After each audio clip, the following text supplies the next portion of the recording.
Hello అందరికీ, ఎలా ఉన్నారు? బాగున్నారా? Welcome back to my channel దునియా అమ్మాయి బ్లాగ్స్. ఈరోజు అయితే లంచ్ బాక్స్ రెసిపీ అయితే మీతో షేర్ చేసుకుంటున్నానండి. ఇంక ఈరోజు మా ఆయన 11కి వెళ్తారనమాట డ్యూటీకి. ఇంకా నేను లంచ్ ఈరోజు ఇదో చూసారా, కందిగింజలు ఫ్రై చేస్తున్నాను. తర్వాత ఈ కందిగింజలు పులుసు పెట్టుకున్నా అలాగే పప్పు చేసుకున్నా చాలా బాగుంటుంది. ఇంకా ప్రోటీన్ ఫుడ్ కదా, పిల్లలు పులుసు పెట్టినా పప్పు చేసినా అంత ఇష్టంగా తినరనమాట. ఇలాగే పప్పులు ఉడికించి ఫ్రై చేసేస్తున్నానంటే చాలా బాగా తింటారు. ఇంకా అందుకని కందిగింజలు ఫ్రై చేస్తున్నాను. తర్వాత వచ్చి తోటకూర, ఎర్ర తోటకూర పప్పు తర్వాత వచ్చి ఎర్ర తోటకూర కర్రీ చేస్తున్నానండి. ఆకుకూరలు కూడా తినని వాళ్ళు ఈ విధంగా ట్రై చేయండి, చాలా బాగుంటుంది. ఇంకా పప్పు ఏమీ వేయటం లేదండి, ఓన్లీ తోటకూర మాత్రమే వేస్ట్ చేస్తున్నాను. అది ఎలా చేస్తాననేది ఈరోజు వీడియో చూసేయండి. వీడియో చూసే ముందు వీడియోకి ఒక లైక్ చేసి, కొత్తగా ఎవరైనా చూస్తుంటే సబ్స్క్రైబ్ చేయండి. ఇంకా నేను ఎలా చేస్తాననేది వీడియో చూసేయండి. ఇదో చూడండి, కందిగింజలు ఫ్రై చేస్తున్నాను. కందిగింజలు కూడా చాలా బాగా మొలకలు వచ్చేసాయండి. ఈ ముందుగా అయితే ఇవైతే కుక్కర్లో వేసుకొని ఉడికించుకునేస్తాను. ఒక 2 విజిల్స్ పెడితే చాలండి, బాగా ఉడికిపోతాయి. కొద్దిగా రాళ్ళు వేసుకొని వాటర్ కూడా కొద్దిగానే వేసుకోవాలండి. కొద్దిగానే వేసుకుంటున్నాను. ఒక 2 విజిల్స్కి చాలా అన్నమాట. వేసుకొని మూత పెట్టి విజిల్స్ పెట్టుకునేస్తాను. ఒక సైడ్ అయితే కందిగింజల్ని కుక్కర్లో వేసి పెట్టుకునేసానండి. ఇంకో సైడ్ అయితే తోటకూర కర్రీ అయితే చేసుకుందాము. ఈ తోటకూర కర్రీ కూడా నేను కుక్కర్లోనే చేస్తున్నానండి, తొందరగా అయిపోతుంది. ఇది చూడండి, తోటకూరని బాగా వాష్ చేసి కట్ చేసి పెట్టుకునేసాను. ఇప్పుడు తోటకూర కర్రీ చేసుకుందాము. ముందుగా అయితే తోటకూర కర్రీ చేసుకోవడానికి స్టవ్ పైన కుక్కర్ పెట్టుకొని ఆయిల్ అయితే వేసుకుంటున్నానండి.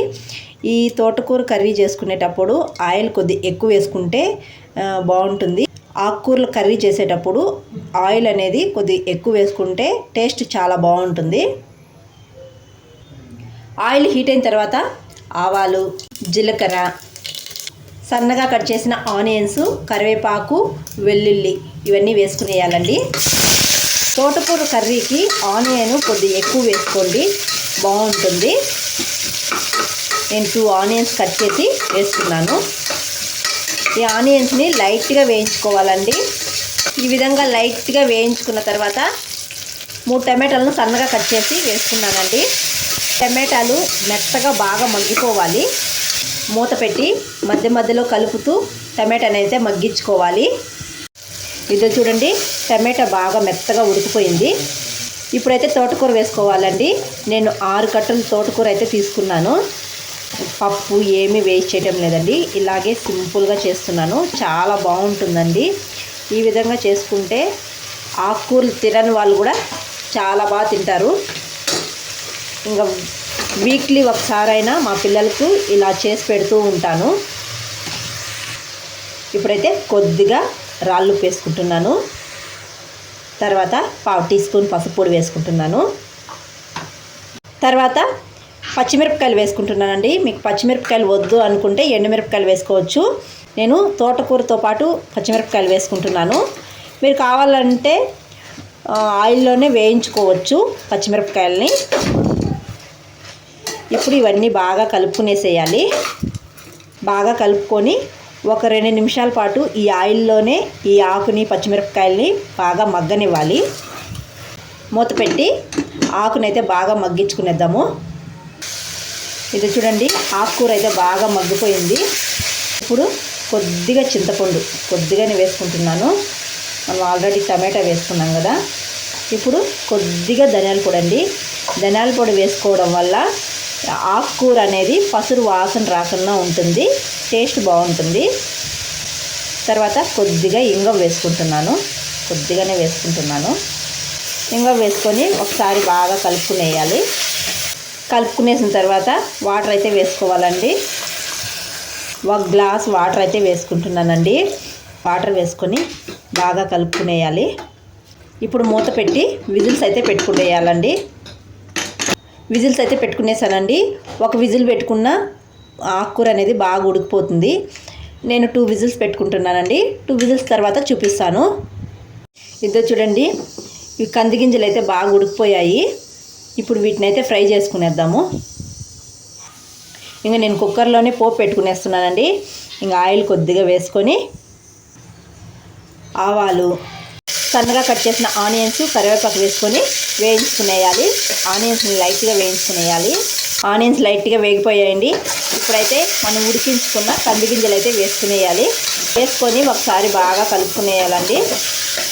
ఇంకా ఈ కంది గింజల ఫ్రైలోకి నేను పల్లీలు, ఎండుమిరపకాయలు, కొద్దిగా వెల్లుల్లి, సాల్ట్ వేసి మిక్సీ పట్టించుకున్నాను. ఈ పొడి అయితే వేసుకుంటున్నాను. కొందరు కొబ్బరి పొడి కూడా వేసుకుంటారండి. కొబ్బరి పొడి వేసుకుంటే కూడా చాలా బాగుంటుంది. ఈ విధంగా చేసి పెడితే పిల్లలు కూడా చాలా ఇష్టంగా తింటారండి. ఏ కూర లేకపోయినా రైస్లో ఇలానే కలుపుకొని తినేస్తారు. ఇప్పుడైతే పల్లీల పొడి వేసుకునేస్తున్నాను. పల్లీల పొడి వేసుకొని కలుపుకునేసి స్టవ్ ఆఫ్ చేసుకునేయాలి.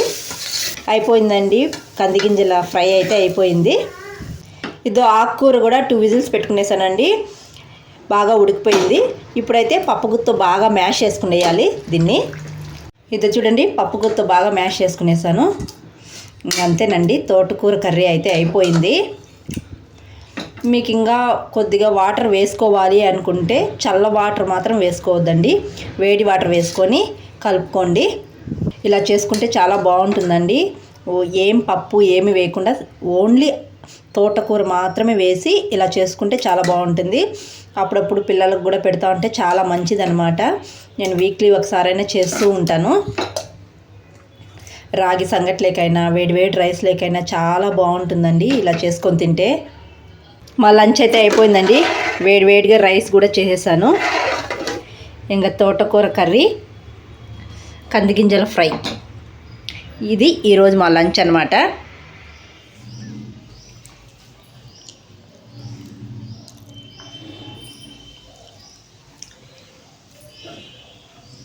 ఒట్టి ఆకేసే చేసినానబ్బా.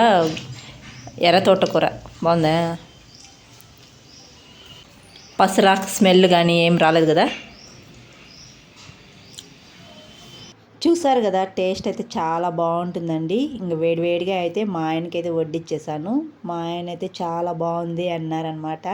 ఇంకా మా ఆయనతో పాటు నేను కూడా తినేసాను. 11:30కి అంతా వేడివేడిగా చేసుకొని తినేస్తానండి.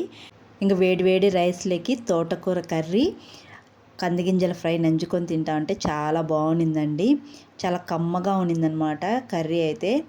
మీరు కూడా తప్పకుండా ట్రై చేసేయండి. వీడియో నచ్చితే ఒక లైక్ చేయడం అస్సలు మర్చిపోకండి. కొత్తగా ఎవరైనా మన ఛానల్ చూస్తుంటే సబ్స్క్రైబ్ చేయండి.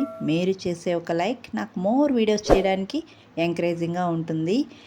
ఈ వీడియో మీకు నచ్చినట్టయితే మీ ఫ్రెండ్స్కి, మీ రిలేటివ్స్కి షేర్ చేయండి. మరొక వీడియోలో మళ్ళీ కలుద్దాం. అంతవరకు to follow Duniya my vlogs. Thanks for watching. See you all. Bye.